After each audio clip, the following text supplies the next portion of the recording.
මටයිනේ විහිළු කරන්නේ මෙතන හැමතැනම සමිත් ශාලාවේ අරකයි මේකයි. පඹය කී.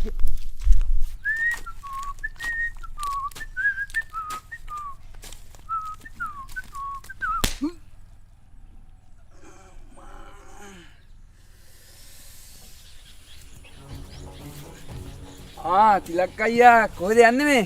තිලක් අයියා තමයි අහුවෙද්දෙන් කෝකුම් මට මොකද ඔය වැන්දෑනත් කලි වෙලෙන් කොට වෙලා. කතා කරලා වැඩක් නැහැ තිලක් අයියා. වෙන්නේ මටනේ ඔයි. ගැහුවා කියනකො. ඇයි කවුද ගැහුවේ?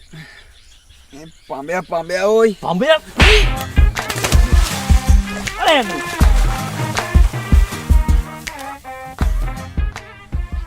ඊගාවට තෝ ඉන්න බලාගෙන මොකද දෙක වගේ නේ. තෝ ඉන්න තමයි මෙච්චර කල් මට ගමේ එක එකාගෙන් නව නිංගන කතා අහන්න උනේ. තෝ හිටපන්. තෝ මට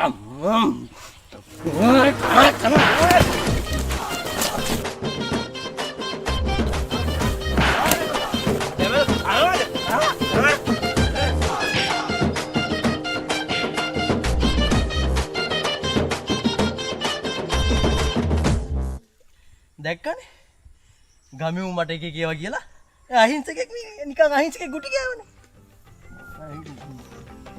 බලන්න ඕනෙටි. මෙතන. පඹය.